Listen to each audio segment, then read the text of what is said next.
Hello everybody, I'm Stephen Howson, this is Full Time Devils, and these lads are joining us for the Real Salt Lake pre-season friendly preview. All right, How is lads. everybody doing? Well, good, mate. How are you? Right, I'm going to introduce you you all because I know you guys in the comments are going like, who the hell are these guys? So we've got Abdullah, who you will know from fan cams. We've got Ben, who's joined us on the previews before, and we've got an absolute blast from the past. Suf predates me being on Full Time Devils. He's back. He might be in the mixer a lot this season. Depends what you think. Let me know in the comments. You think he's a bit of a wedge, or do you think he's awesome? We'll tell them in the comments and we'll have him on again if you like him. So, we are here to talk about Manchester United against Real Salt Lake. And the first topic of conversation that I've got for you guys today is Marcus Rashford. Marcus Rashford was probably, I think, United's best player in the first game against LA Galaxy. Looks like he's put a bit of timber on in a good sense over the time off. He looks like he's really up for pre-season. This could be a massive season for him. Do you think Marcus Rashford can force his way into being Lukaku's partner, as we maybe saw a little bit of with him playing two up front against Galaxy? Or do you think Mourinho's going to revert to type and play that one striker up front again? Suf, I'm going to come to you, seeing as though you're the old-timer on here. What do you reckon, mate? To be honest with you, I think there's a chance of it being a bit of both, to be honest with you, because of the fact that Rashford is quite raw as a talent, he's quite versatile. Last year, he played a lot on the wing as well.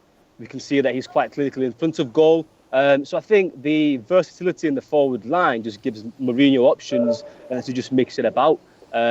So yeah, I think we've got Martial in there as well, who can also come in and deputise. So, Abdullah, if we're going to play two up front, do you think the three strikers that we've got and the potential that we get Zlatan after Christmas is enough, or would you like us to see bringing somebody else before the window shuts? The thing is, if you do bring in a big name, then it might mix it up a bit. You might have Lukaku, for example. If you get Morata as well, you need to have your main striker, and some of them might end up on the bench. Might have a few fallouts. So getting Ibra after January just sounds all right, because you've just got that extra option, and maybe he's got a bit of an ego about him. Obviously, Zlatan and all of that, but he's at 36, 35, and you wouldn't mind not starting every game when Lukaku's ahead of him and so on. But talking about the Rashford point, I think he looked very on point. I think against Galaxy, he was getting in behind a lot, and he was so explosive. He was getting onto the defenders, so it gives you a very good option as well. Maybe we should try him with Lukaku against City or Madrid or against the better teams instead of the next game at Salt Lake. But I'm just thinking, like, when you had Mata behind Lukaku, there was that creative player next to the striker. When we had Martial and Lukaku, I felt we missed a bit of creativity. I know it was only LA Galaxy, but I felt there was just like two strikers just trying to go for goal. A lot of the time, Martial didn't know what he was doing, and he had a lot of space. So having Mata sort of helped Rashford. So maybe you'd have Mkhitaryan, Lukaku, or Mata, Rashford, Mata, Lukaku. That would work better than having two strikers. And maybe one of the reasons that we've not gone with another striker to complete a four set of strikers is because Mourinho's looking at the likes of Lingard, Mkhitaryan and Mata to come in as that number 10 to play off the striker when it's more a slightly defensive thing. Not only that, partnerships take a while to form, don't they? So you can't expect Martial and Lukaku to just So be that's what I'm away. saying. Rashford, Lukaku seems like it could work. You got a big target man who's clinical, and then you got someone who can play off him. Maybe, for example, like a game against West Brom where we struggle to sort of, get the goals. You might have Rashford, Lukaku, and then you got the Chelsea, City games, the teams where you need to sort of play it really tactical and clever. You might have a workhorse like Mkhitaryan or Lingard behind Rashford or Lukaku. Ben, what do you reckon? Are we going to see two up front regularly this season, or do you reckon Mourinho will go revert to type and have one up front? Could you imagine Rashford running off Lukaku? That'd be nice, I only just put my pants on last week when Lukaku Yeah. came. They're off again. Well, that'd be nice. Do you know, I don't know, it's weird. When was the last time you saw a 4-4-2? That'd be quite nice. See how that pans out. We're not playing 4-4-2, mate. You're not going to get the best out of Pogba in a two-man midfield, are you? Well, this is what I was going to say, though. I can't take much away from Mourinho playing through at the back and that whole formation in pre-season. He played it a few times last season. I don't know if maybe he's thinking that this is the way forward now for football. Football's changing a bit and the better teams are playing with this formation. So he wanted to try it out for United. I think the typical Mourinho formation is four at the back, isn't it? And playing one up top. People moaning because they don't want to see Rashford out wide because they think it will ruin his potential in terms of becoming an out-and-out striker. I don't agree. He's still young. He can play anywhere, I think, on the pitch. And I think any minutes are good minutes. I'd like to see him in the same team as Lukaku, see how that does pan out. But in terms of two up top, I can't see it. It's just you haven't seen Mourinho do that in a very, very long time. So I can't see it that much. But he looked brilliant. He looked brilliant the other night. The bit of muscle mass he's put on is becoming. I hate to say, I don't want to say it, but I will say it. He's becoming a Mourinho striker, and it's going to be fun watching him over the next couple of years start progressing even more. And it's great. It's good times. It's great times with Marcus Rashford. It really is. Well, I wonder if that mentality thing that he's talking about is something that he really, really enjoys about Rashford, because all you hear is positive things. And on the two up front thing, is this Mourinho's answer? Because I don't think you're going to see him go ultra attacking against some of the bigger teams. But is this Mourinho's answer for those draws? Is this Mourinho's answer for us struggling to break down the smaller teams? 2 strikers, double the trouble for the centre halves, do you think? Well, and also, is it because he doesn't trust his defence? Is it because he's not as happy with these defensive options? I don't know. His wing options as well. Is this because he wants to push Valencia a bit more forward because he doesn't feel like he has the best out-and-out wingers? I'm not sure, but I do agree with Abdullah in terms of that when Mata was playing in behind Rashford, there was a little bit more creativity than Martial and Lukaku. But something I am loving is Mourinho does see Martial as a striker. So I think our 3 striker. I don't think he's going to put Martial out wide much this season. I'm expecting to see our 3 options up front as Rashford, Martial, and Lukaku. And unfortunately, Martial might have to bite the bullet a bit in terms of you might see a lot of the bench this season in terms of a second striker, but. We'll wait and see. As the pre-season goes on, he may be put out wide one game and just never move. It's one of those, isn't it? You can't really take much away from the first game. But it is interesting to see what he's going to do against Real Salt Lake. He said he's going to play 4 at the back. Does that mean if he does play Rashford, would he be out wide? So how would that sort of work? Well, I do actually think that we're going to have several formations that the team is adept at and that we can pull out as and when the tactical need is there, rather than us trying to do it on the fly like we did it in the middle of the season last season. I'm going to come to the comments and see what some of you guys are saying. So we've got Cass D says Rashford needs consistency in his strikes. He's played a lot of football. He's not got a consummate amount of goals. I would agree on that, but still very young, and I'm pretty happy with his goal return, to be honest. Go and look at what Alan Shearer had scored at this age. Paul Mellor says Zlatan should come back. I would agree on that one. I think we've lost some experience with Schweinsteiger and Rooney going. Zlatan being in and around the dressing room can't be a bad thing. Shivan says, another early morning, lads. Absolutely. These are mad times. It makes you realise what those foreign United fans have to go through just to watch a regular match. And the last one that we've got is CCC Lethal. I have big doubts about Lukaku. Well, that's you, mate, because what? I don't think any of these lads. He's not even started and he's already got doubts. Wow. I mean, you look at the game against LA Galaxy. I know it's only LA Galaxy, but did you see how he just bullied off those defenders? It doesn't matter if you're great at football or not. That power, that power. And people say about his first touch. I think there was one bad touch in that whole half, and I think to be this early in pre-season and still be taking the ball in like that and still be pushing defenders off, I think the guy who's his class is going to be brilliant for us. He's a proper number 9. In the Premier League. What could you want? What more could you want the than fact that people was staying up till 3 a.m, clipping up shots that was saved. Let's face it, it hit the target. It was a good shot. There was nothing wrong with the shot. Keeper pulled out a great save. Shows you how scared they are. Right, next one that we're going to talk about today is Lindelof. So Lindelof, speaking of getting roasted, Lindelof got a little bit of a roasting by some United fans, despite what we're just saying about Lukaku, despite not starting, despite it's being the first time that he's played in a back 3. Now, I did watch a little bit of him and I said, defensively a little bit suspect. Now, I think you can blame Fosu Mensah, I think you can blame Bailly, and I think you can blame Lindelof. All 3 of them was out of position for that goal that was conceded against LA Galaxy. Is it a big thing to worry about? Is it something that we need to be aware of? Do you think it's unfair? Do you think it's pre-season? What's your thoughts, Abdul? I think when I'd watched Lindelof, I think on the ball you can really see why we brought him in. So he sort of calmed Tuanzebe and Bailly down, because Tuanzebe on the left side, I didn't feel he was that comfortable. I'd rather him on the right side. You get what I mean? And then you might have had Blind just to have a bit more calmness there. But when he went forward as well, he had that good pass and goal, I think, with Pogba. But at the end of that goal, Fosu Mensah wasn't there in his right place. I don't think that's Fosu Mensah's position anyways. Right wing back / right winger, right mid, whatever. And it sort of just got exposed. He was a bit unlucky, Lindelof. But in terms of what we're looking for, him being good on the ball, he was good on the ball. Defensively, not too bad. But other than that mistake, he looked all right. We've got to give the guy time, just like Lukaku. You can't just watch 40 minutes in a friendly and decide how good or bad a player is going to be. Ben, what do you reckon? Yeah, it's a weird one because I think on the ball he was brilliant. I think on the ball he was great. I think, as Abdul said, I think Timothy Fosu Mensah didn't help him with one of the goals. But then also, I think we looked sharp in that pre-season friendly till the 79th minute anyway. I think the whole of that second team sort of started to struggle in the last 10 minutes. So I think Mourinho played in the first half the players he thought was more fit, and the second half the players who weren't as fit, because as a team, after that first goal went in, you did sort of see the pace die down a little bit. So I think also you've got to look at his pre-season. There's a bit of rust there, and I think that was what it mainly was for the first goal.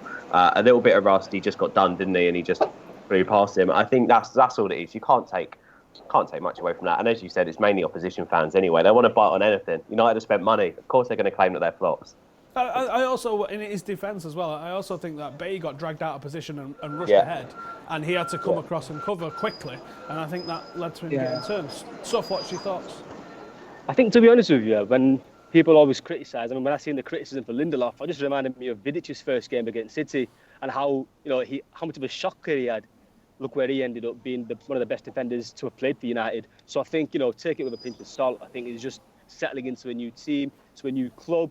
I think the guys have already said, a bit of rust might have been settling in, so that's, a good opportunity for them. The whole of the players that played in the second half to actually just, get back on the pitch. And I think with Lindelof, I've seen a few of his videos. I'm not going to pretend I'm like a known expert on, Victor Lindelof, but from the videos that I've seen, he is very reminiscent of sort of Vidic in the way he is in his tracking back, in his passion and in his sort of defensive technical ability. So I think, the guys have rightly said, it was rather the fault of other defenders rather than his own. And it was being one member of the team, covering for them. With time, is going to improve. I think he's definitely got the potential to do that, yeah. All right, let's go to a quick 30-second ad break. Some of you are going to see this and some of you may not. And we're back. Did you see it? Did you not see it? I don't know. Let's go and have a look at your starting 11s. Ben, I'm going to come to you first. Let me know. I think formation needs to be discussed in this one. So give me your formation and give me your starting 11 for this game. I've gone for 4-3-3, just because I think that with that formation you can fit in the midfield players that need to play. And I'm also going to base it on the last game. I think Mourinho is going to more or less play the same players in each half. So I've gone for... He's already said, I think... Oh no! Did he say De Gea's not going to play in goal this game, or did he say Pereira's not? No, he said that De Gea's not going to play this game. So I've gone for Romero to start because he didn't play the last. Then I've gone Valencia, Jones, Smalling, and Blin. Again, those four played. Then I've gone Carrick, Fellaini, Herrera. Again, those three played. And then I went for Massa, Rashford, Lingard. So again, same sort of players that played. Well, the same players that played the first half of the last game, but just in a different formation because Mourinho did say he was going to play four at the back. He did say that, yeah. And the starting 11 is going to have very little bearing on how the game's actually going to play out because we know come half-time, you're probably looking at a new 11 entirely. Abdul, what are you feeling for this one? Formation? I didn't actually see the far at the back thing, otherwise I would have changed it before I said points are coming my way! Well, you don't get a point for formation, son. He might actually play it in the second half, but I've gone for Romero in goal, Smalling, Lindelof, Blind, and then Valencia and Mitchell as the wing backs. I can see Mitchell sort of stretching the play. He was a forward originally, obviously, until Nicky Butt put him at left back, and he knows what he's doing going forward. And I've really liked him in his reading of the game when he did play against Palace and in that LA game.